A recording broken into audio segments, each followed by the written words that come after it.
আমরা এখন তিনটি গল্প শুনে নেব। তাতে উপস্থাপনার জোর বেশি না বিষয়ের জোর বেশি? গল্প আমরা ছোট থেকেই শুনি, মায়ের কোলে, ঠাকুমার কোলে। আমাদের বোধহয় শৈশবে সেইভাবেই শুরু হয়ে যায় আমাদের গল্প শোনা, বা এই গল্পর সঙ্গে আমাদের চরিত্রের যে বিকাশ, বোধহয় আমরা কল্পনার জগৎ এখান থেকেই পেয়ে যাই। গল্প দিনে দিনে ধারা বদলায়। আমরা শৈশবে শুনেছি মা ঠাকুমার কাছে রূপকথার গল্প, ভূত পেতনির গল্প, কিন্তু জীবন তো এক জায়গায় থেমে থাকে না। জীবনের ধারা অব্যাহত থাকে এবং ক্রমশ জীবনের ধারার সঙ্গে সঙ্গে পরিবেশ পাল্টায়, সময় পাল্টায়। এই পাল্টানো সময়ের সঙ্গে সঙ্গে মানুষের চিন্তাও পাল্টায়, গল্পের বিষয়ও পাল্টায়। আজ আমরা এখনকার দিনের তিনজন গল্পকারকে পেয়েছি। আমরা দেখি এদের গল্প পাল্টে ঠিক কোথায় এসে দাঁড়িয়েছে। আমি প্রথম ডেকে নেব শ্রী গৌতম দত্তকে। গৌতমকে ডেকে নেব।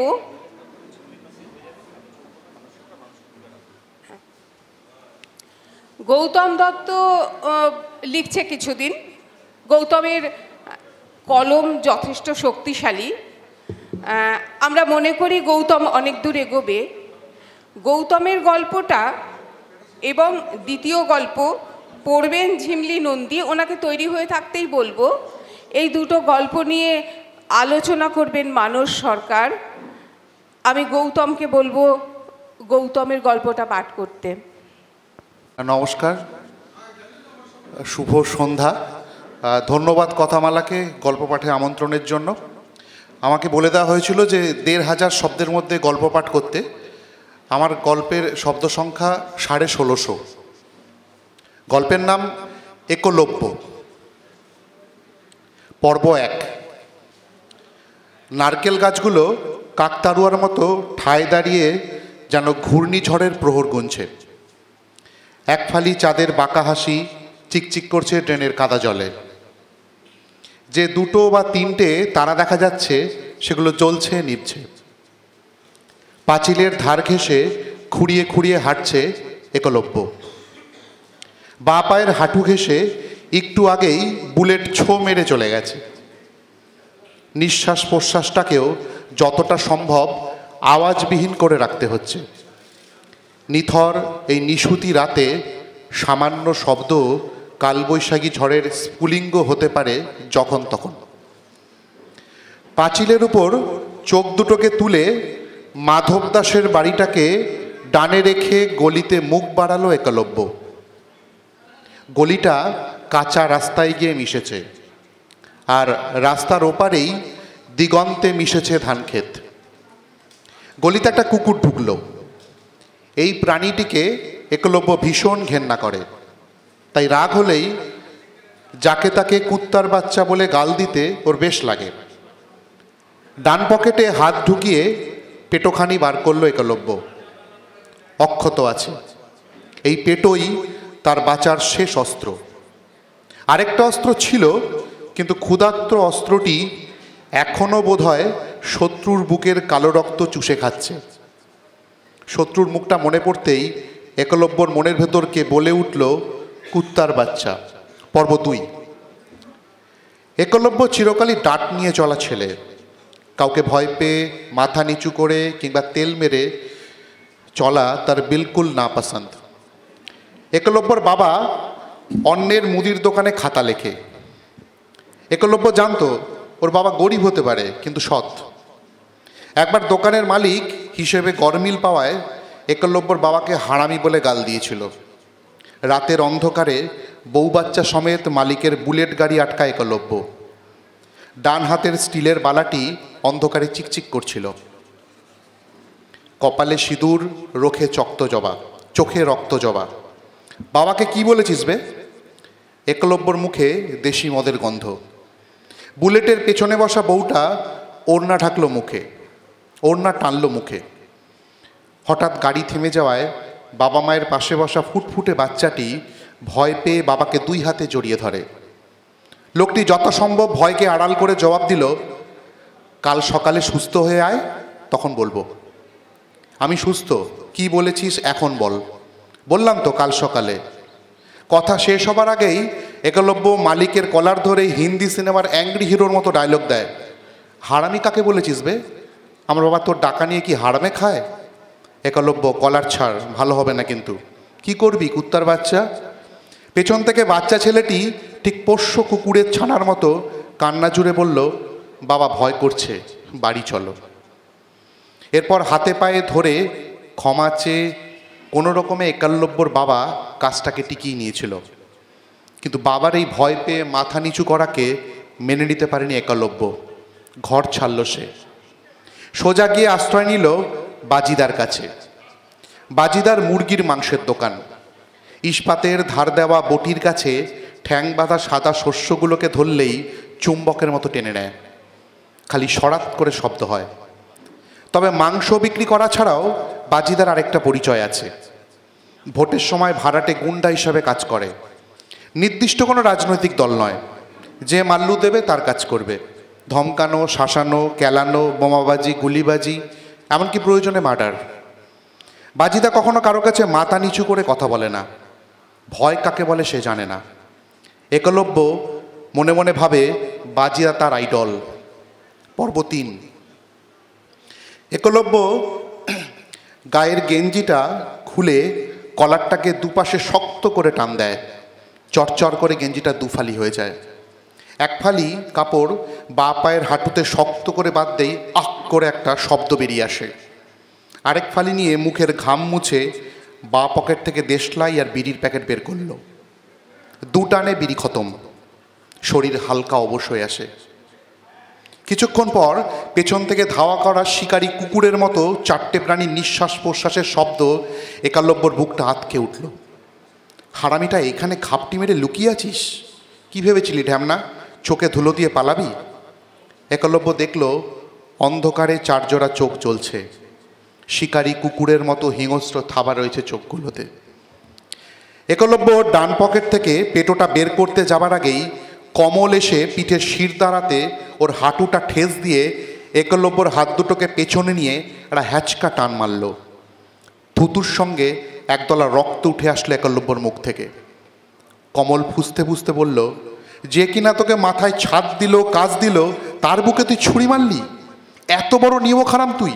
চল সালা ওকে নিয়ে ওই সেলো মেশিনের ঘরেই মেরে ওকে পুঁতে দেব। বান্টু একটা হাত, পকা আরেকটা হাত ধরে ঘষতে ঘষতে নিয়ে যাওয়া হচ্ছে একলব্যকে। গলি পেরিয়ে কাঁচা রাস্তা টপকে ধান ক্ষেত ধরে ওরা পৌঁছলো সেলো মেশিনের ঘরের কাছে। চাঁদ তখন আকাশের পিঠের কাছে, বড়শির হুকের মতো কাঁটা উঁচিয়ে চেয়ে আছে। লকলকে জিভের আলতো ছোঁয়াতেই ওই চাঁদ শুষে খাবে পোষ্যর কাঁচা রক্ত। পর্ব 4। বাজিদার এলাকা কাঁপানো ফ্যাব 5 টিম ছিল লেবু, পকা, বান্টু, অমল ও একলব্য। এদের মধ্যে বাজিদার সবচেয়ে খাস হলো একলব্য। এই বাজিদার ভাই কমলও সেটা জানে। হালে গ্রামের দাপুটে নেতা কাম ফিশ ফ্যাক্টরি কোম্পানির মালিক মাধব দাসের সঙ্গে বাজিদার হেব্বি সম্পর্ক। ফি বছরে তার ভেরির সংখ্যা ক্রমশ বাড়ছে। কিভাবে রাতারাতি ফসলি জমি খাতে পরিণত হচ্ছে বাজারে বহু কানাভূষো শুনলেও মাধব দাসের মুখের উপর কথা বলবে এমন বুকের পাটা কারণ নেই। সেদিন মাধববাবুর সঙ্গে মিটিং করে এসেই বাজিদা ফ্যাব 5 টিমকে একটা জরুরি মিটিংয়ে ডাকলো। একলব্যর দিকে তাকিয়ে বলল, একটা কাজ আছে। কি কাজ বাজিদা? পেটি কেস। আমি নেই। কেন? তুমি তো জানো মেইলি কেসে আমি থাকি না। তেমন কিছু না, মেয়েটাকে তুলে টুস্কি মেরে ছেড়ে দিবি, জাস্ট ভয় দেখানো। কি করেছে মেয়েটা? বাজিদা মুচকি হাসে। বাজিদার বাড়ির ছাদে তখন একটা আতফালি কুমড়োর মতো চাঁদ, যেন এইমাত্র কেউ কাঁচা কুমড়োটা কেটে এনে বসিয়ে দিয়েছে। রস গড়াচ্ছে চাঁদের থেকে। শীতল পাটির উপর এলোমেলো করে মদের বোতল ছড়ানো, দুটো আধ খাওয়া রুটি, ঘেটে যাওয়া ঘুগনি আর জলজিরার খালি প্যাকেট। একটা হালকা হাওয়া দিতেই সব গন্ধ জমাট বেঁধে ধেয়ে এলো একলব্যর দিকে। ঘড়িতে রাত 11টা মতন হবে। 51 বিঘের ধান ক্ষেতের মধ্যেখানে সেলো মেশিন ঘরের সামনে দাঁড়িয়ে বাজিদা এবং ফ্যাপ 5। মেশিন ঘরের ভেতর থেকে কোকানো শব্দ এসে মিলিয়ে যাচ্ছে খেতে। কিরে, একসঙ্গে যাবি না একা একে? বাজিদার এই প্রস্তাব একলব্যর কানে অদ্ভুত ঠেকল। বিরক্তির স্বরে বলে উঠল, তুমি যে বললে ভয় দেখিয়ে ছেড়ে দেবে। আরে এত লেবার দিয়ে কমল মালটাকে ধরে আনলো, একটু ভোগ নিবি না? কোথা থেকে একটা বোটকা গন্ধ ছুটে এলো একলব্যর নাকে। আমি একটু ঘুরে আসি বাজিদা। কোথায় যাবি? আরে এখানেই থাক, পছন্দ না হলে শরীরে যত ফুটো আছে তুলা গুজে রাখ। সাল্লা। ধপ করে মেশিন ঘরের দরজা বন্ধ হয়ে যায়। ধস্তাধস্তি আর গোঙানির শব্দে একলব্যর কান দুটো লাল হয়ে উঠল। কেন এমন হচ্ছে কিছুই বুঝতে পারছে না। কমন জানলা দিয়ে ভিডিও করছে। একলব্যর বুকের মধ্যে একটা পোকা কিলবিল করছে। হঠাৎ ছপাত করার শব্দ হয়। তারপরেই একটা পুরুষ মানুষের গোঙানির শব্দ ভেসে আসে। পুরুষ মানুষ এখানে কোত্থেকে এলো? সবাই হৈ হৈ করে চিৎকার করার আগেই একলব্য দরজাটা এক ধাক্কায় ঠেলা মেরে খুলে দেয়। পর্ব 5। মাঠে খেলা চলছে। ক্লাস 9C ভার্সেস 9A সেকশনের। কমল 9A টিমের ফরওয়ার্ড মিডফিল্ডার। কমল 3 জন ডিফেন্ডারকে ডস করে বল নিয়ে এগোচ্ছে। সারা মাঠে হাততালির আওয়াজ, নিঘাত গোল। হঠাৎ একলব্য এক দৌড়ে নিচে নেমে এসে বাঁ পাশ থেকে মাটি ঘেঁষে পিছলে পড়ল কমলের পায়ে। কমল 5 হাত দূরে ছিটকে পড়ল। সারা গ্যালারি দাঁড়িয়ে হৈ হৈ করে। দুজন স্যার তো শাসিয়ে উঠলেন, এটা ফুটবল খেলা না রেসলিং? মাঠের বাইরে একজন স্যার রেফারিকে লাল কার্ড দেখিয়ে সাসপেন্ডের ইঙ্গিত করলেন। রেফারি পকেটে হাত দিতে যাবে, সবাইকে অবাক করে দিয়ে হেডমাস্টার ভাস্করবাবু চিৎকার করে উঠলেন, নো রেড কার্ড, ফুটবলে স্লাইডিং ট্যাকেল অ্যালাউ আছে। সেদিন ভাস্কর স্যার খেলার শেষে একলব্যর পিঠে হাত দিয়ে বলেছিলেন, গুড রিলিজ। শব্দ দুটো আজও কানে ভাসে। মনের মধ্যে গভীর অন্ধকার করলে তবে ভাস্কর স্যারের মতো আলোময় মুখ দেখা যায়। কিরে কমল, মালটা সাল্টে গেল নাকি? না না, ওই তো চোখের পাতা নড়ছে। পুঙ্গির পুতকে এত সহজে পগার পার হতে দেব না। কথাটা বলেই কমল কোত করে একটা লাথি মারে একলব্যর পেছনে। সারা শরীর তরকার মতো কেঁপে ওঠে একলব্যর। আধ ভেজা চোখে একলব্য একটা মানুষের অবয়ব খোঁজে, একটা আলোময় মুখ, কিন্তু বুকের মধ্যে শুধু অন্ধকারের ঢেউ লুটোপুটি খায়। ফোনের ফ্ল্যাশ আলোয় দরজা খুলল কমল। নষ্ট মোবিলের মতন কালো তরল ছড়িয়ে রয়েছে গোটা ঘর জুড়ে। ঘরের বাঁদিকের দেওয়ালের নিচে বাজিদা বুকে ছুরি গুজে পড়ে আছে, যেন কাঠের পুতুল। ডান দিকের দেওয়ালে ফুঁড়ে মোটা পাইপ সাপের মতো বেরিয়ে গেছে। সেখানে মুখ হাত পা অবস্থায় দুটি প্রাণী, ভাস্কর স্যার এবং তার মেয়ে। কমল বলে উঠল, স্যার, আপনার কাছে ইতিহাসে পড়েছি হিস্ট্রি নাকি ফিরে আসে বারবার। সেদিন তো আপনি একলব্যর পেছন থেকে ল্যাং মারাকে ফেয়ার ট্যাকেল বলে পেনাল্টি থেকে বাঁচিয়েছিলেন, আজ কি বলে বাঁচাবেন? বিস্ময়ভূত ভাস্কর স্যার হাঁ করে কোনো কিছুর প্রতীক্ষায় বারান্দার মাটিতে লুটিয়ে থাকা একলব্যকে দেখতে থাকে। কমল আরও বলতে থাকে, কি স্যার, দাদা এতবার করে বোঝালো তবু কথা শুনলেন না। মাধববাবুর বিরুদ্ধে মিছিল করবেন, ভোটে দাঁড়াবেন, মানুষের উপকার করবেন। হ্যাঁ, সবাই যখন জানতে পারবে নিজের মেয়ের ইজ্জত বাঁচাতে পারেননি, কেউ ভোট দেবে আপনাকে? সবাই তো থুতু দেবে আপনার মুখে। দাদা আপনার আর আপনার মেয়েকে ছেড়ে দিতে বুঝিয়ে সুঝিয়ে না, আপনি কি করলেন? একলব্যকে লেলিয়ে দিলেন দাদার বিরুদ্ধে। আবার ছুরিটাকে লাথি মেরে একেবারে একলব্যর সামনেই দিয়ে দিলেন, যাতে দাদাকে মারতে সুবিধে হয়। আপনি তো মেন কালপিট স্যার, সবার আগে তো আপনাকে গুলি করা উচিত। ভাস্কর স্যার তখনও চেয়ে আছে নিঃশব্দ দুটো চোখের দিকে। এবারে বন্দুক উঁচিয়ে নিশানা করল কমল। বন্দুকের নলের মুখ ভাস্কর স্যারের দিকে। ট্রিগারে চাপ পড়ার আগেই হঠাৎ বুম শব্দে বান্টু ও পকা ছিটকে পড়ল সবুজ খেতে। কমল পাথরের মতো দেওয়ালে বাড়ি খেয়ে গুঁড়ো গুঁড়ো হয়ে গেল। দলা পাকানো কালো ধোঁয়া গোটা ঘরটাকে আস্তে আস্তে গ্রাস করছে। মিনিট 2 পর ধুলো কালিমাখা শরীর আর দুটো অকেজো পা নিয়ে ঘষতে ঘষতে ঘরে প্রবেশ করলো একলব্য। হাতড়ে হাতড়ে খুঁজে পেতে চাইছে কোনো চেনা শরীর। ভাঙা টালির ছুচলো মুখ, গুঁড়ো কাঁচ হাতে ফুটলেও হুঁশ নেই একলব্যর। একলব্য শুধু খুঁজতে থাকে পাগলের মতো। আঠালো রক্তমাখা একটা অবিন্যস্ত হাত হঠাৎ একলব্য শরীর স্পর্শ করতেই মুখ থেকে অস্ফুট শব্দ বেরিয়ে এলো, স্যার। ধন্যবাদ। ধন্যবাদ জানাই গৌতমকে। একদম আজকের দিনের ছবি যেন গৌতমের গল্পে উঠে এলো। এবার আমি অনুরোধ করব শ্রীমতী ঝিমলি নন্দীকে তার গল্পটি পাঠের জন্য। ঝিমলি নন্দী অনেকদিন ধরেই লিখছেন, বহু পত্রপত্রিকায় তার লেখা প্রকাশ পেয়েছে। এখন গল্প পড়ছেন ঝিমলি নন্দী। নমস্কার। কথামালাকে ধন্যবাদ আমাকে গল্প পাঠের আহ্বান করবার জন্য। আমার গল্পটির নাম মালকুশ। নেহাত চাকরির খাতিরেই কলকাতা ছেড়ে এই বিজন বিভুঁইয়ে আসতে হয়েছে সায়ককে। সরকারি চাকরি, কোয়ার্টার মেরামত হচ্ছে, অগত্যা বাড়ি ভাড়া। অফিসের পিয়ন যে বাড়িতে নিয়ে এলো সেটা পুরনো জমিদার বাড়ি। দেখে শুনে পছন্দ হলো। দুটো ঘর, বাথরুম, বাইরের দিকে একটা ঢাকা বারান্দা। এই বারান্দা থেকে একটা লোহার ঘোরানো সিঁড়ি উঠে গেছে ছাদ পর্যন্ত। মূল বাড়ির সঙ্গে লাগানো হলেও ভেতরের দিকের দরজা বন্ধ করে দিলে তার অংশটি একেবারে পৃথক। সায়ক খুশি হলো। লোকালয়ের মধ্যে থেকেও এই নির্জনতাটুকু বড় উপভোগ্য। দরাদরি না করেই রাজি হয়ে একেবারে মালপত্র নিয়ে ঢুকে পড়ল। ইলেকট্রিক আর নেটওয়ার্ক ঠিক থাকলে গাঁগঞ্জেও চলে যায়। বিভূতিভূষণের আরণ্যকের দিন আর নেই। বারান্দা থেকেই নদীটা দেখা যায়। রোদ্দুর পড়লে ঝিকমিক করে জল। রাত হলে এক টানা ঝিঁঝির ডাকের মাঝে বয়ে চলার মৃদু শব্দ আসে। মাঝে মাঝে ঢুকে পড়ে জলো বাতাস, বেশ লাগে। নদী পেরিয়ে মাঠ, দিগন্ত প্রসারী, তারপরে রেল লাইন।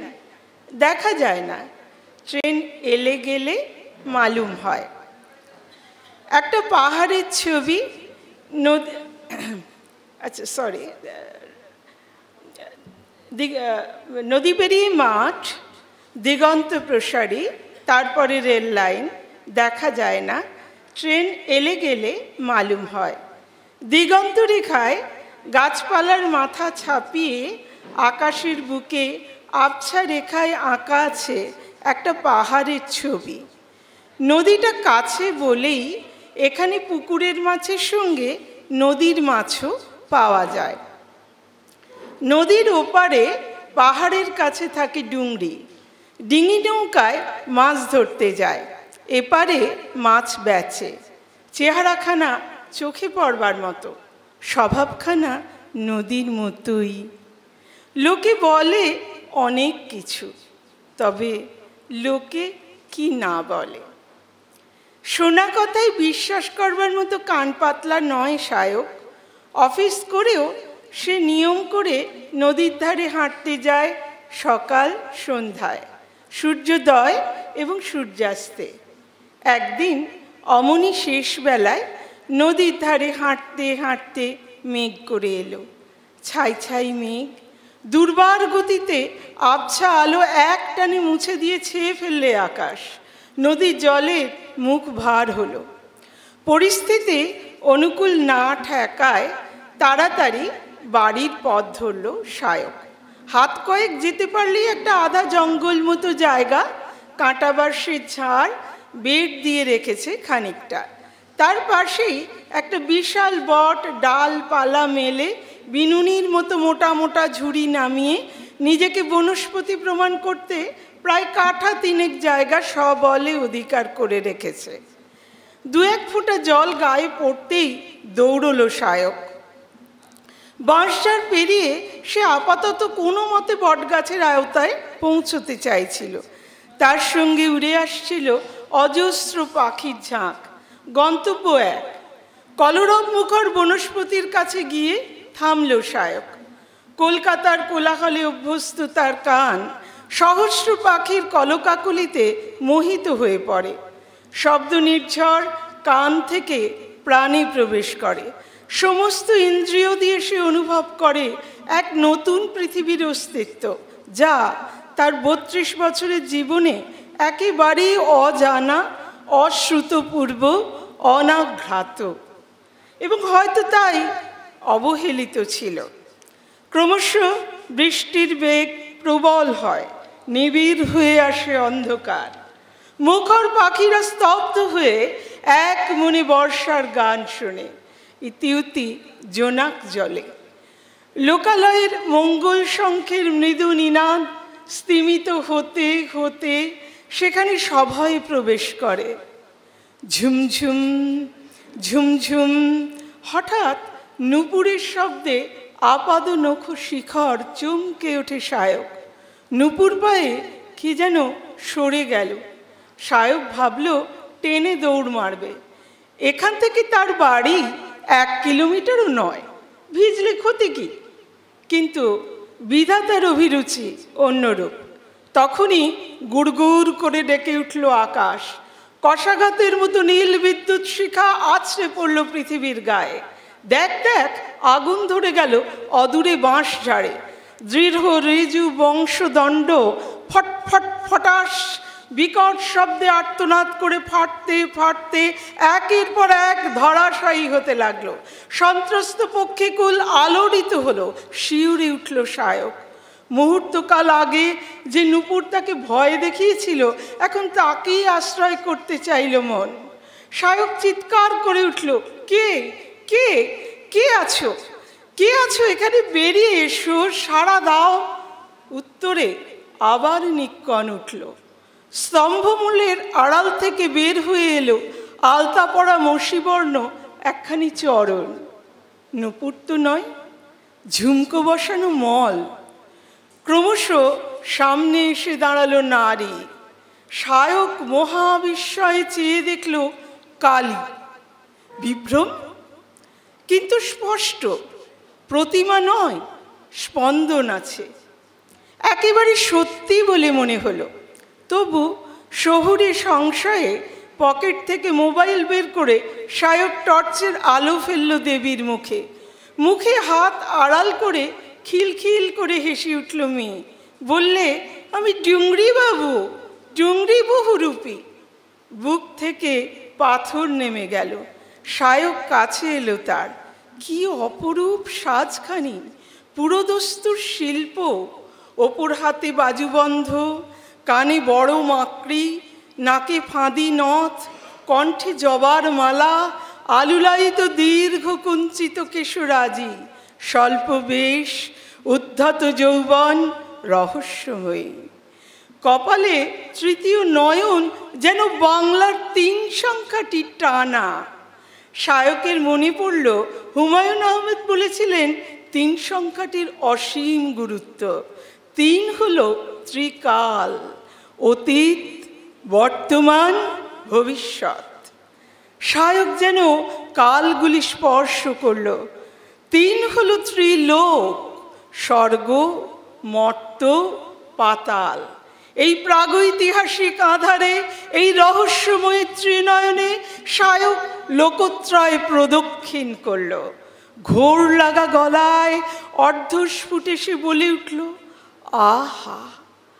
ডুংরি ভালো লাগায় অধবদন, যেন লজ্জা পেলে। তার বৃরাবনত নয়নে মোহিনী মায়া নৃত্য করে উঠল। সারা অঙ্গে শৃঙ্গার সায়ককে পাশবদ্ধ করল। বুঝি পরিস্থিতি হালকা করতে ডুংরি বললে, এ বিদ্যে জানা আছে অল্প। বাবা বিদ্যেধর বহুরূপীকে এ তল্লাটের লোক আজও মনে রেখেছে। ভেবেছিলাম তোদের পাড়ায় যাব, আজ আর ব্যবসা হলো নাইকো।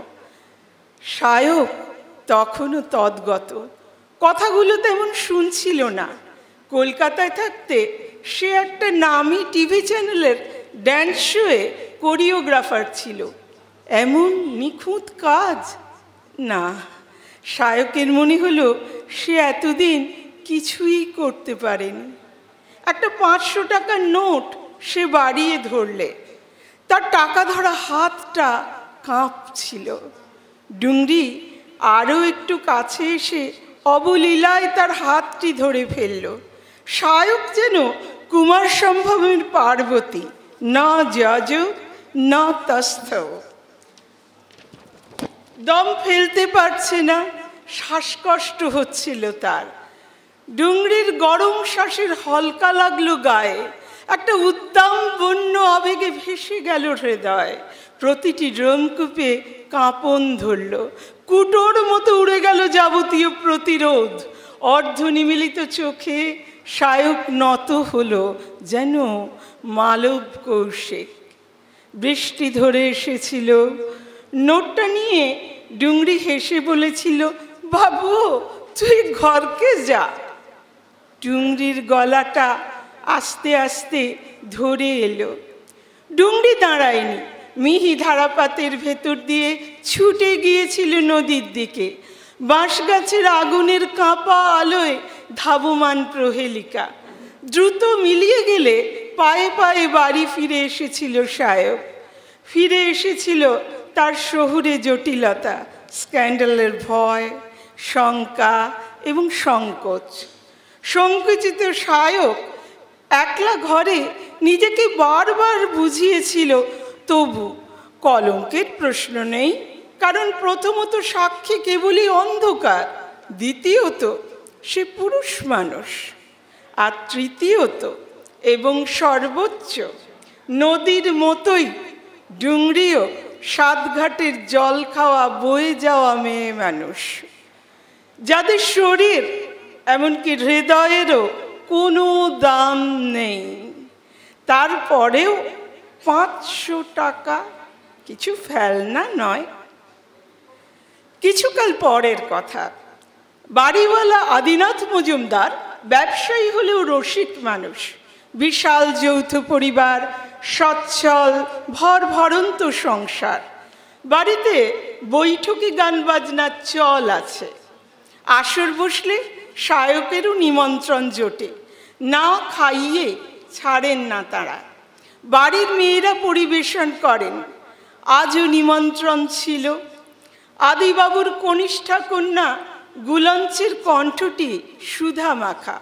সায়ক লক্ষ্য করেছে, তাকে দেখলে গুলঞ্চের ফর্সা গালে লাল আভা ফোটে। গুলঞ্চ অপেক্ষা করবে জেনেও তবু কিছুতেই যেতে পারলে না সায়ক। যদিও আসর বসেছিল ঠিক তার ঘরের ওপরে দোতলায় বড় হলঘরটিতে, কিন্তু আজও ঝড় উঠেছিল। নদী হয়ে উঠেছিল উত্তাল, আকাশ কালো হয়ে গিয়েছিল মেঘে। প্রবল বর্ষণে ভেসে যাচ্ছিল পৃথিবী।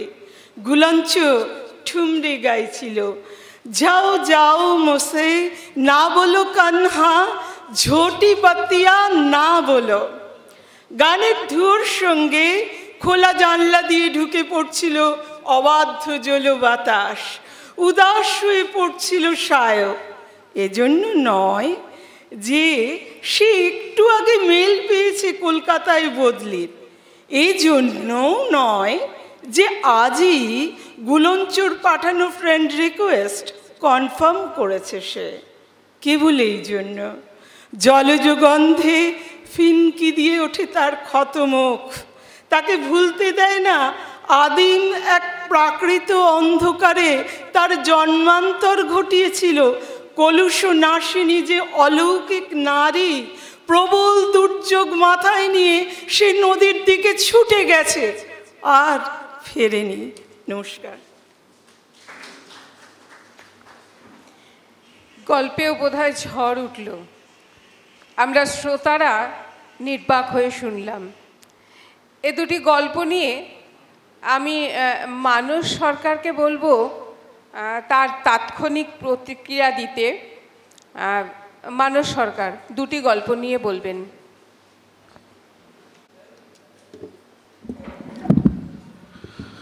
সবাইকে নমস্কার।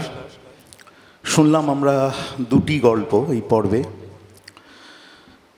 আমি প্রথমে গৌতম দত্তের যে গল্প অর্থাৎ একলব্য নিয়ে আমার তাৎক্ষণিক কিছু প্রতিক্রিয়া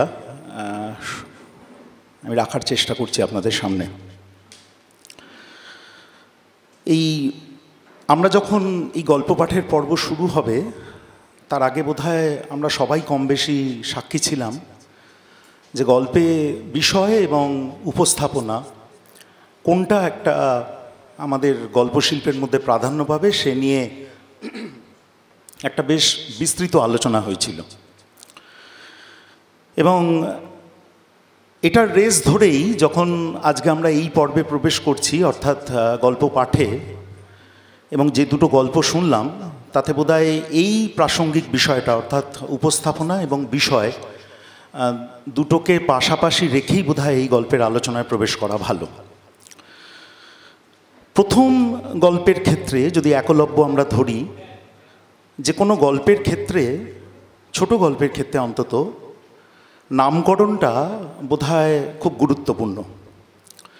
এবং পাঠক হিসাবে কোথাও গিয়ে আমার মনে হয় যে গল্পের লেখক তার গল্পের নামকরণটিকে এমনভাবেই সূচিত করবেন যাতে আমার মনে হয় যে গল্পের একেবারে প্রান্তসীমায় না আসা পর্যন্ত আমার মনে হয় যে সেই গল্পের শিরোনাম কেন পাঠক রাখলেন সেটা পাঠকের কাছে বোধহয় না খুলে যাওয়াটাই ভালো। এই গৌতমের যে গল্প একলব্য আমরা দেখি, আপনারা নিশ্চয়ই শুনেছেন যে অনেকগুলো পরপর পর্বে ভাগ করে গৌতম লিখেছে, এবং প্রত্যেকটা পর্বের এটা একটা বৈশিষ্ট্য ওর গল্পের ক্ষেত্রে, এটা বোধহয় আমরা অনেকেই লক্ষ্য করেছি যে এক একটি পর্ব থেকে আরেকটি পর্বে আমরা উপনীত হয়েছি এবং সেই পর্ব কোনো না কোনোভাবে আমাদের সামনে চরিত্র, গল্পের বিষয় আমাদের সামনে নতুন করে তুলে ধরেছে। বিষয়বস্তু হিসাবে যদি আমরা একলব্য গল্পটাকে ধরি, বিষয়বস্তুটাকে কিন্তু যে আমরা বলতে পারি না যে খুব বিশাল একেবারে নতুন এমন বিষয় যেটা আমাদেরকে চমকেছে, কিন্তু তারপরেই আসে ওই যেটা বলছিলাম শুরুতে যে উপস্থাপনাটা লেখকের ক্ষেত্রে এমন ছিল, তিনি এমনভাবে গল্পকে এগিয়ে নিয়ে যান যে এই বিষয়বস্তু এবং উপস্থাপনা পাশাপাশি হাঁটতে হাঁটতে একটা সময় সত্যি এই গল্পের উপস্থাপনা অনেক বড় হয়ে ওঠে আমাদের কাছে। কেননা লক্ষ্য করে দেখবেন যে একলব্য মানে গল্পের যে কেন্দ্রীয় চরিত্র, সে যখন প্রাথমিক পর্বে অবশ্যই সে একটা হত্যা করতে আসে, পেটো বোমের কথা বলা হয়েছে, এবং ক্রমশ প্রথম পর্ব, দ্বিতীয় পর্ব, তৃতীয় পর্ব, চতুর্থ এবং পঞ্চম পর্বে যখন আমরা এসে উপনীত হই গল্পটার, চতুর্থ পর্ব অবধি আমরা একলব্যকে কিন্তু প্রায় এই সমাজের একজন ঘৃণ্য চরিত্র হিসাবে চিহ্নিত করে আসছি। এবং এই সময়ের যে ছবি গৌতম আমাদের সামনে তুলে ধরেছে সেটা আমাদের কাছে একেবারে খুব একটা অপরিচিত ছবি তা নয়। রাজনৈতিক নেতাকে প্রাধান্য দেওয়া এবং রাজনৈতিক নেতার চারপাশে যে ধরনের গুন্ডা রাজ আজকের সমাজে ভীষণভাবে পরিচিত একটা ছবি, সেই ছবিও আমার কাছে তুলে ধরেছে। কিন্তু এই পঞ্চম পর্বে এসে একলব্যের চরিত্রের যে টার্ন আমরা লক্ষ্য করি, তার ঘুরে যাওয়া যেটা আমরা লক্ষ্য করি, এবং যেটাতে ও কোথাও একটা জায়গায় সূচনাতে বলেওছে যে এই ভাস্কর স্যার যে খেলার মাঠে ওকে যে শিক্ষাটা দিয়েছিলেন এবং সেই শিক্ষাটা শেষ অবধি কীভাবে আদপে ওর কাছে ওর জীবনে বিরাটভাবে প্রযোজ্য হয়ে উঠল, সেটাই বোধহয় গল্পের শেষ পর্যন্ত মূল উপজীব্য বিষয় হয়ে ওঠে।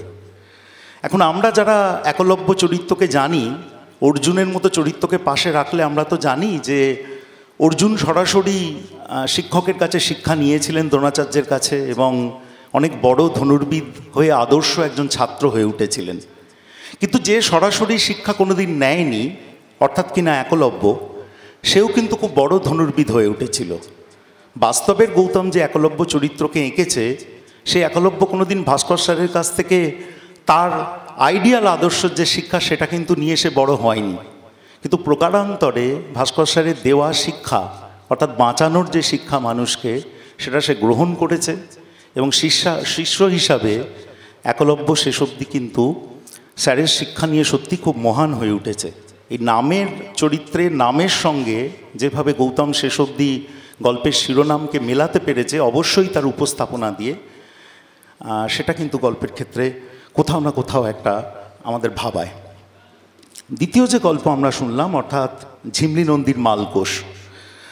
সুর সম্পর্কে আমরা যারা জানি, মালকোষ একটি অতি পুরনো রাগ, যে রাগ প্রকৃতির সঙ্গে মিলে গেলে মানুষের মধ্যে একটা প্রবল উদ্দীপনা তৈরি হয়। সাধারণত বিভিন্ন রাগ এবং সুরের বিভিন্ন আলাদা আলাদা বৈশিষ্ট্য আছে, তারা আমাদের শরীর এবং মনে আলাদা আলাদা করে তার প্রভাব ফেলে।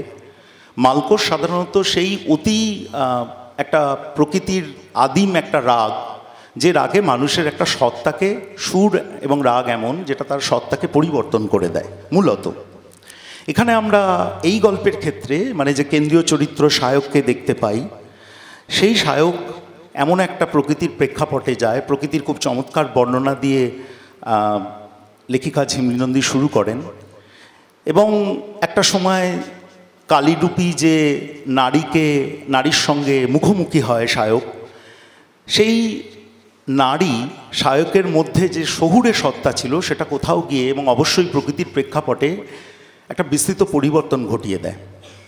এর পরের বেশ কিছু একটা সময়ের গ্যাপ আছে এবং একটা সময় পর যখন আমরা আদিনাথবাবুর মেহফিলে আরেকটি চরিত্রকে আমরা আবিষ্কার করি, তখন আমরা কোথাও গিয়ে কিন্তু বুঝতে পারি যে সত্তা আসলে এটা সেই সুরারোপিত সত্তা, প্রকৃতির আদিম সত্তা যেটা পরিবর্তন করে দিয়েছিল সায়ককে, সেটাই কিন্তু সায়ককে সাংঘাতিক ধাক্কা দেয়। কারণ আমরা নারীর সম্পূর্ণ একটি অন্য রূপকে সেই মেহফিলের মধ্যে দেখতে পাই, যেটা কিন্তু আবারও কিন্তু বলতে হয় যেটা হয়তো আধুনিক সমাজের একটা কলুষিত দিক।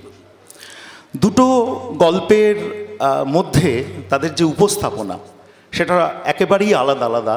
এটাও একটু আগে আমাদের আলোচনার মধ্যে এসছে যে কোনো লেখকেরই তার উপস্থাপনা বিষয় হয়তো এক হতে পারে, কিন্তু উপস্থাপনা ক্রমশ যত বদলাবে সেই লেখককে আমরা আলাদা আলাদা করে চিহ্নিত করতে পারি। বাস্তবে যখন এই দুটো গল্পকে আমরা শুনলাম, কোথাও গিয়ে এই দুই লেখককে আমরা তাদের ছোট গল্পের মধ্যে আলাদা আলাদা করে চিহ্নিত করতে পারি, কিন্তু কোথাও গিয়ে একটা মিলও আমি শুনতে শুনতে লক্ষ্য করছিলাম যে দুই গল্পকারই কিন্তু তাদের লেখার মধ্যে বর্ণনা বা উপমা, রূপক ইত্যাদি যে সমস্ত অলংকার ব্যবহার করেছেন, সেটা কিন্তু কোথাও গিয়ে অনেক বেশি সাহিত্যিক যে বৈশিষ্ট্য সেটা কিন্তু এই দুটো গল্পের মধ্যে অনেক বেশি সংযোজিত হয়েছে।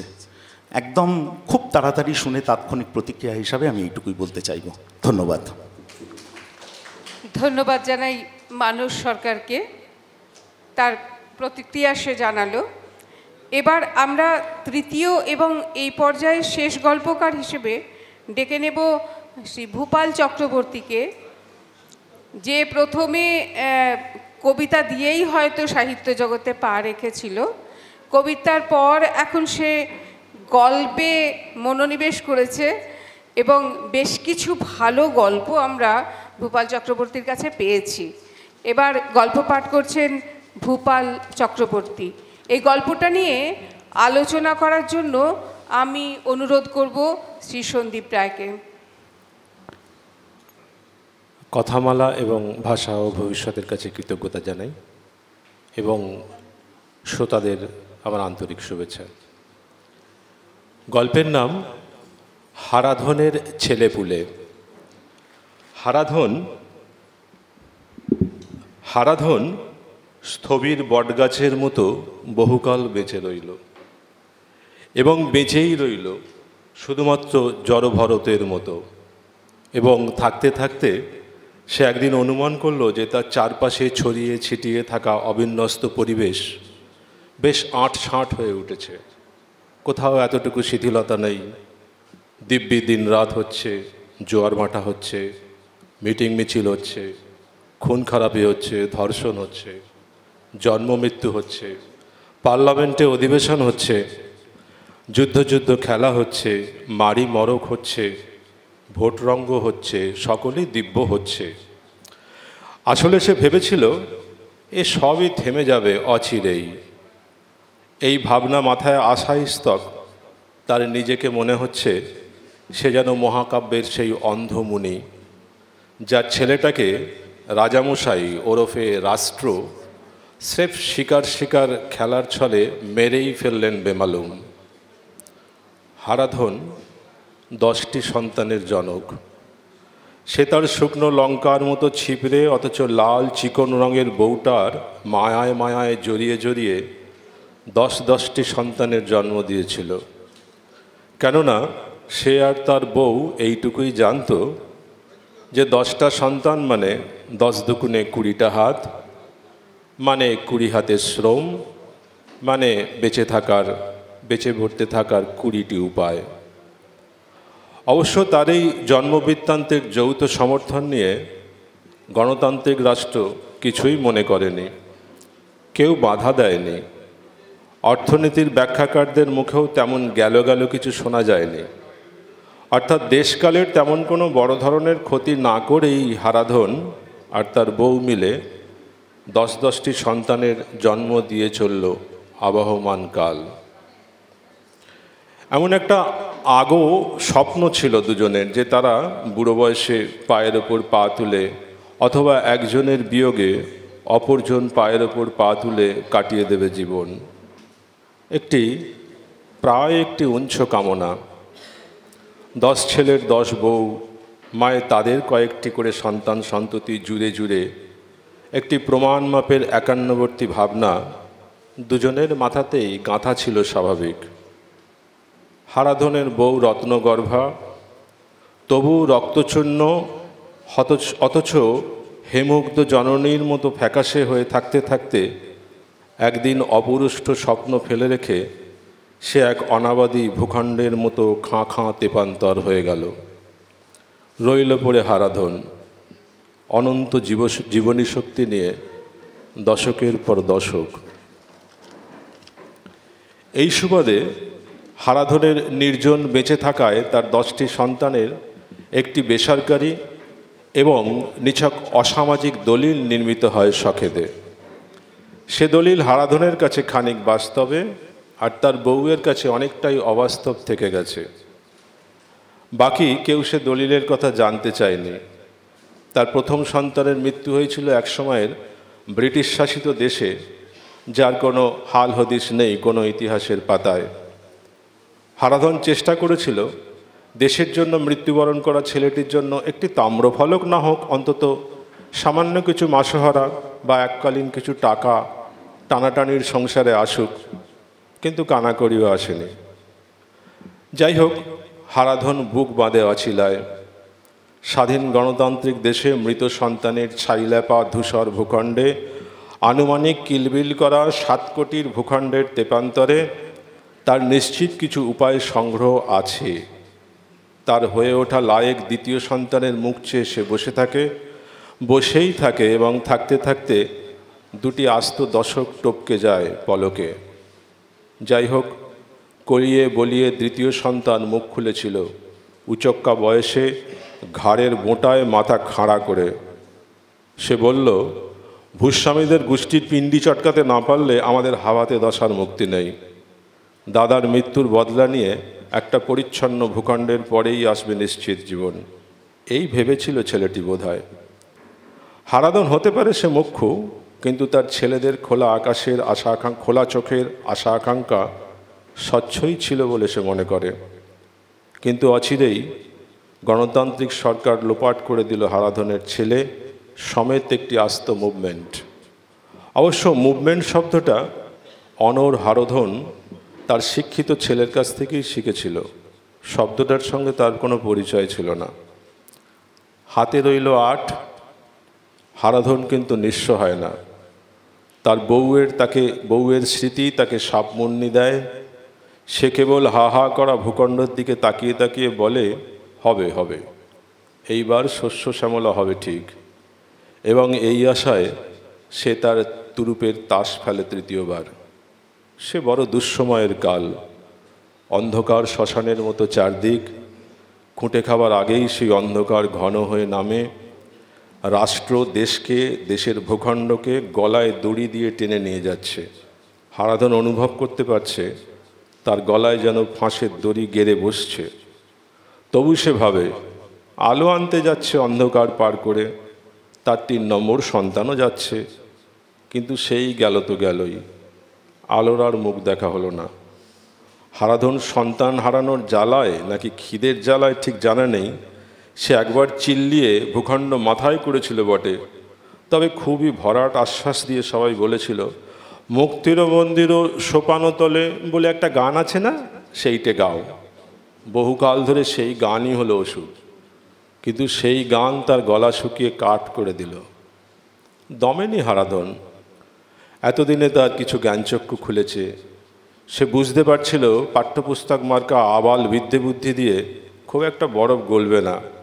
তার 4 নম্বর ছেলেকে এগিয়ে দিল সে, খুব বিচক্ষণের মতো তাকেই বলেও দিল, এ যাবৎ যা বুঝেছি তাহলে খুঁটে খেতে হবে আমাদের, এবং সবাই তাই খায়, তুমিও তাই খাবে, তবে চোখ কান খুলে, কাউকে জায়গা দেবে না, পথের কাঁটা একেবারে উপড়ে দেবে। অন্যরকম হাতে খড়ি শিখে নেবার সময় এসেছে। একটার পর একটা উত্তাল হুজুগ লেগেই থাকে আমাদের। হারাধন এখন আর সেসব কেয়ার করে না। একটা ভাগাভাগির দাঙ্গা আসে তো সেটা মিটতে না মিটতেই সাম্প্রদায়িক দাঙ্গা আসে, সেটা মিটে যায় তো আসে দলাদলির দাঙ্গা, সেটা যায় তো আসে সিন্ডিকেটের দাঙ্গা। এসবের কোনোটার সাথে হারাধনের মতো হাভাতে আর তার ছেলেপুলেদের কোনো সম্পর্ক নেই। তবু উলুখাবড়ার মতো কেউ ভাগাভাগির কোন্দলে, কেউ ধর্মের কোন্দলে, কেউ দলাদলির কোন্দলে প্রাণ হারায়। এইসব বহুবিধ কোন্দলে একটা একটা করে হারাধনের 7-7টি সন্তান চলে গেল। হাতে রইল 3। হারাধন এই গণনার মুখে সে খানিক থমকায়, কেননা এবার তার 8 নম্বর পুত্রের পালা। অষ্টম গর্ভের সন্তান সম্পর্কে তার কিছু ইতিবাচক প্রহেলিকার কথা মনে হচ্ছে। মরা ভূখণ্ডের চরের পানে তাকিয়ে হারাধন যেন বিমোহিত হয়। মনে হয় যেন দেশকালের চারপাশ বেশ জুড়িয়ে এসেছে, ঠান্ডা হয়ে এসেছে, গাই বাছুরে একসাথে বেঁচে পড়তে থাকার একটা বসন্তের মোটিফ যেন বয়ে যাচ্ছে মৃদু হাওয়ার মতো। সে চোখ বুজিয়ে বিরোয় আপন মনে, আমার এই দেশেতেই জন্ম, যেন এই দেশেতেই মরি। এই মরি শব্দটা উচ্চারণ করতে গিয়ে তার মনে হয় কি নরম তুলতুলে শব্দ।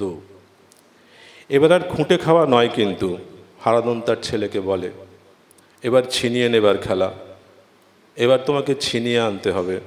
ছোটবেলায় পড়েছো না, যারা কেড়ে খায় 33 কোটি মুখের ঘাস, সেই রকম কেড়ে আনতে হবে গ্রাস। অষ্টম গর্ভ বলল, তার পরের লাইনে যে লেখা আছে, যেন লেখা হয় আমার রক্তে তাদের সর্বনাশ। হারাধন এতদিনে অনেক কিছু জেনেছে, তার জ্ঞানচক্ষু খুলেছে।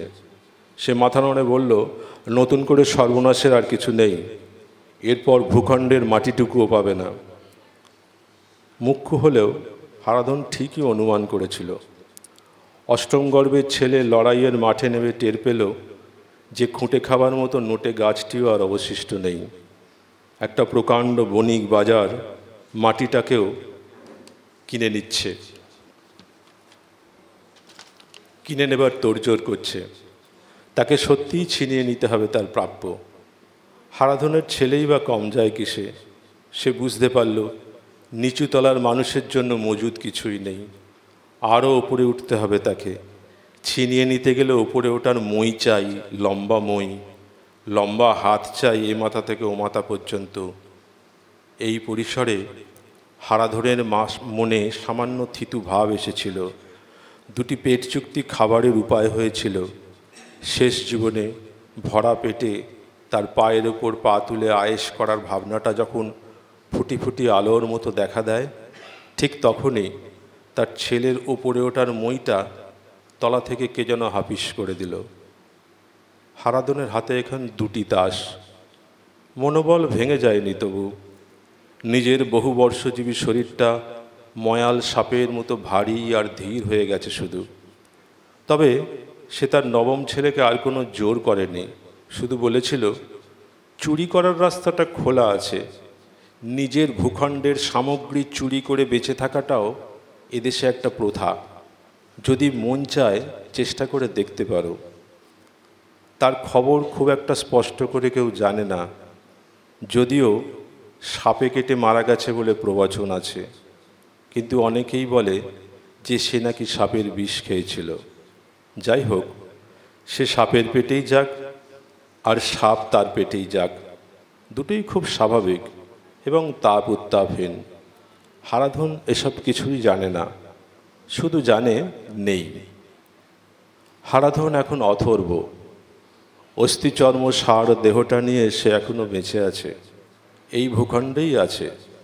সামান্য খেয়ে পড়ে বেঁচে থাকার জন্য সে আবারও একটি একটি করে সন্তানের জন্ম দিতে পারে এবং হয়তো দেয়ও। আর চেয়ে চেয়ে দেখে মরা নদীর চরের মতো বিস্তীর্ণ ভূখণ্ড, তেপান্তরের মাঠের মতো ভূখণ্ড। হয়তো মনে মনে বলে হবে হবে, এইবার শস্য শ্যামলা হবে। তার দশম সন্তান নিখোঁজ। তার কাছে বৃত্তি নির্দেশ আসার আগেই সে বাড়ি ছেড়ে চলে গিয়েছিল। শোনা যায় এই তামাম ভূখণ্ড জুড়ে সে নির্মাণ করেছে একটি প্রকাণ্ড ভিখারি সমাজ। সব মিলিয়ে হারাধন একটু অকথিত ইতিহাসের কথা বলতে চেয়েছিল। শিশুপাঠ্যে একটি ছড়া ব্যতীত তার আর কোনো হদিশ নেই কোথাও, অথচ সে আছে, আমার আপনার মধ্যেই আছে।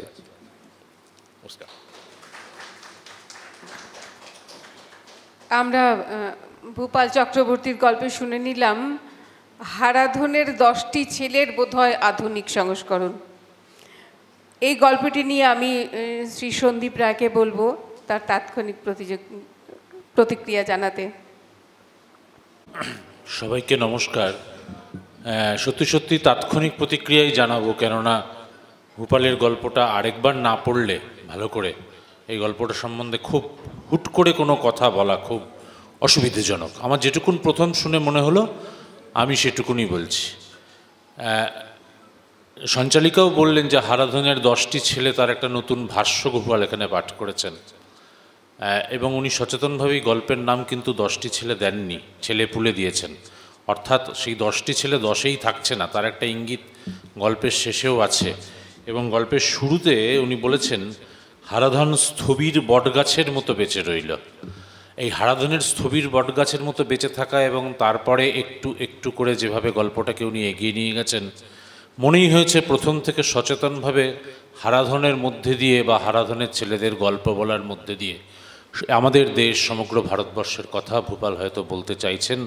এবং কে কীরকম একে একে তাদের স্বপ্নকে আদৌ সফল করতে না পেরে মরে গেল এবং আমার দেশকে সেটা তাকিয়ে তাকিয়ে দেখতে হচ্ছে সন্তানদের এই মৃত্যু, সে কথা ভূপাল এই গল্পের মধ্যে দিয়ে বলতে চেয়েছেন এবং বলেওছেন। বলতে চেয়েছেন বলা মানে বলেওছেন।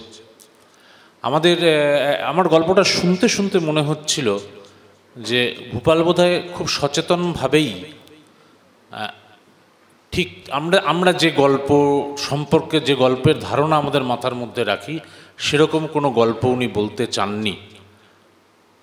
কিন্তু যেভাবে আমি যদি বলি একটা রচনা তিনি এখানে রাখতে চেয়েছেন, কারণ কোনো চরিত্রকে তিনি এখানে তৈরি করেননি, তার বিস্তার ঘটাননি, কিচ্ছু করেননি, শুধু হারাধনের চোখ দিয়ে সবটা দেখেছেন, এইভাবেই রাখতে চেয়েছেন গল্পটাকে।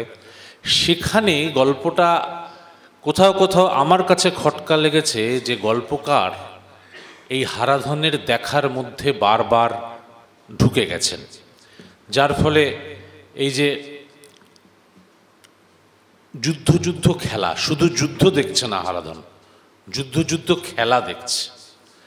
শুধু দেশ বা সরকার দেখছে না, ওরফে রাষ্ট্র দেখছে। যে হারাধন ভেবেছে তার 10টি সন্তান মানে প্রচুর শ্রম, তারা রোজগার করে নিয়ে আসতে পারবে, যেভাবে সাধারণভাবেই ভারতবর্ষের মানুষ ভাবে, তার একে একে একটা করে সন্তানের মৃত্যু হয়েছে। হারাধন সেই সন্তানের মৃত্যুগুলোকে একটু একটু করে মেনে নিয়েছে, অনিবার্যতা হিসেবে ধরে নিয়েছে। তারপরে একটা সময় যখন তার মনে হয়েছে মানে লেখকের মনে হয়েছে অষ্টম গর্ভের সন্তান হচ্ছে ইতিবাচক প্রহেলিকা। শব্দগুলো আমি খুব খেয়াল করতে বলছি। কেন আমি বলছি? যে এই লেখার মধ্যে লেখক খুব করে উপস্থিত হয়ে রয়েছেন, ইতিবাচক প্রহেলিকা, সেখানে তার মনে হচ্ছে যে মুড়ি শব্দটা খুব নরম তুলতুলে শব্দ, আর যখন অষ্টম পুত্রের মৃত্যুর পরে মুড়ি শব্দটা নরম তুলতুলে শব্দ বলে মনে হচ্ছে, ঠিক তারপরেই হারাধনের মনে হয়েছে এবারে ছিনিয়ে আনার পালা। অর্থাৎ যেখানে মুড়ি শব্দটা নরম তুলতুলে শব্দ বলে মনে হচ্ছে, সেখানেই আবার হারাধনের মনে হচ্ছে এবারে ছিনিয়ে আনার পালা। এইখানে আমার যেন মনে হচ্ছে যে লেখক তার নৈবর্তিকতাকে খানিকটা ক্ষুণ্ণ করেছেন এই লেখার মধ্যে দিয়ে, যেখানে আরেকটু যদি আমরা এই লেখার মধ্যে এই নৈবর্তিকতাটা পেতাম, তাহলে গল্পটা আরও অনেক অন্যভাবে, যেভাবে ভূপাল রাখতে চেয়েছেন সেভাবে হয়ে উঠতে পারত। এই যে আমরা তো গল্পর শুরু থেকেই বুঝতে পারছিলাম, এবং শেষে ভূপাল সেটা বলেও দিয়েছেন, যে প্রকাণ্ড বণিক বাজার আমাদের মাটিটাকে লুটে নিচ্ছে, কেড়ে নিচ্ছে, নিয়ে নিচ্ছে। এই যে ধনবাদী সভ্যতার যে প্রবল আগ্রাসী একটা চরিত্র, সেই চরিত্র এই গল্পের মধ্যে দিয়ে ভূপাল চক্রবর্তী ফুটিয়ে তুলেছেন, এবং আমার নিজের মনে হচ্ছিল বারবার করে একটি না গল্প গড়ে তুলতে চেয়েছেন, এবং না গল্প গড়ে তোলার ক্ষেত্রে তিনি অনেকটা সফলও হয়েছেন। পুরোপুরি সফল হয়েছেন বলতে পারলে আমার আরও আনন্দ হতো, আমার বন্ধু ভূপাল চক্রবর্তী। কিন্তু ওই মাঝে মাঝেই গল্পের মধ্যে গল্পকার নিজে ঢুকে গিয়ে হয়তো অনেক সময় গল্পের, আবারও বলছি, যে নৈবর্তিকতা, সেটাকে খানিকটা ক্ষুণ্ণ হয়েছে বলে আমার মনে হয়েছে। সকলকে ধন্যবাদ।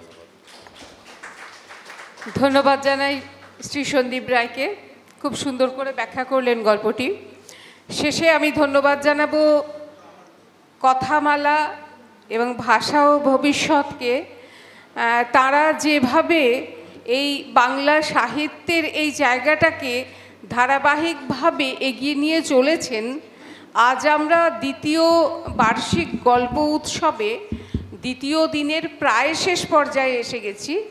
এখনও এতজন আমাদের সঙ্গে আছেন, এতজন গল্পকার, সাহিত্যপ্রেমী আছেন, এটা সত্যি আমাদের একটা সাফল্যের জায়গা।